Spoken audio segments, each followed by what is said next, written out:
Jamie Lee Dwyer was 8 years old when she began having trouble walking. She would trip over her feet, she couldn't keep a straight line. It took 3 years of her parents visiting doctor after doctor before she was diagnosed with the rare degenerative disease Friedreich's ataxia. The condition damages the nervous system and, over time, weakens the muscles, including to the heart, causing them to waste away. Friedreich's ataxia can also cause a curve in the spine so severe that it distorts the chest cavity and interferes with the lungs. The rate of deterioration changes from person to person, but for Jamie Lee, the disease put her in a wheelchair at 15. When I was diagnosed, the neurologist said I wouldn't make it to 20, she told 9news.com.au. Very little was known about the disease then, Jamie Lee said. Now, shortly before her 30th birthday, the coronavirus pandemic poses a new and particularly grave threat. After Jamie Lee was diagnosed with Friedreich's ataxia, a condition caused by a recessive gene, specialists suggested her young sister Samantha, who was only 9 at the time, be tested too. She hadn't shown any symptoms at that stage, so when the results came back positive the family was stunned. Mum and Dad hit the jackpot. They're 2 for 2, Samantha told 9news.com.au. Among the many things the sisters share is their sense of humor. The sisters, who are often mistaken for twins, live together in a 2-bedroom apartment in Brisbane's western suburbs. Their apartment block is home to 15 other young Australians with high-needs disabilities. Both Jamie Lee and Samantha, who has just 30% lung capacity, are at acute coronavirus risk because of the heart disease their Friedreich's ataxia caused, their doctors have told them. I'm worried about myself and my sister. For everyone here, Samantha said. Death, for Jamie Lee, is a less anxiety-inducing prospect. After almost 20 years of grappling with her own mortality, she describes herself as pretty mentally tough. I try not to think about it. Years of training have taught her to ignore what she can't control. It is scary, but it just takes a lot of people being careful and hopefully after a few months it won't be so scary anymore, Jamie Lee said. Both sisters have been in what they call complete lockdown since mid-March. Their version of self-isolation though is, by nature, very different from the rest of the populations. Social distancing is simply not an option for many of the millions of Australians who have a disability that requires them to rely on support workers for their daily needs.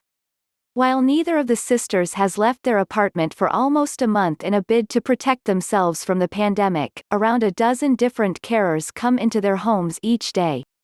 We don't really have a choice, Jamie Lee said. It's scary in that we don't know if they've been exposed.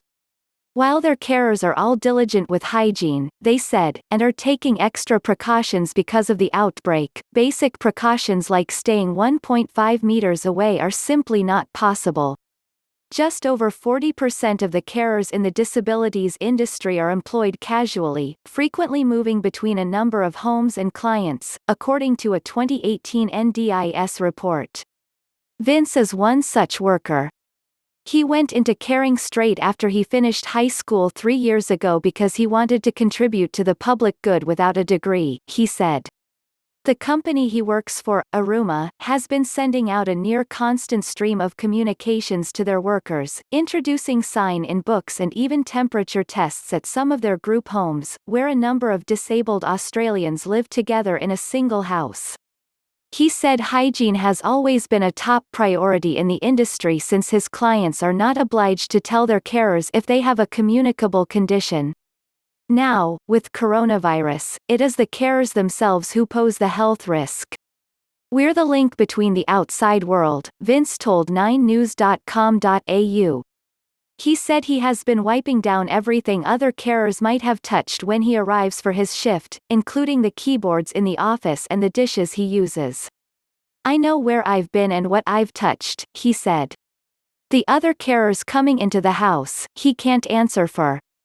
Unlike Samantha and Jamie Lee, many of Vince's clients have intellectual disabilities as well as physical conditions.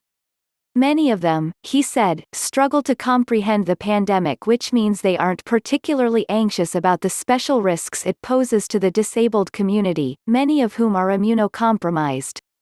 If they can't make informed decisions themselves, they have to trust their carers, Vince said. Regardless of the pandemic, these people need support and care. Anthony Ryan, who is the CEO of Young Care, the organization that provided the housing where Samantha and Jamie Lee live, said the coronavirus pandemic has been extremely difficult for many people living with disabilities. Todd Winther has cerebral palsy and lives just across the hall from Jamie Lee and Samantha.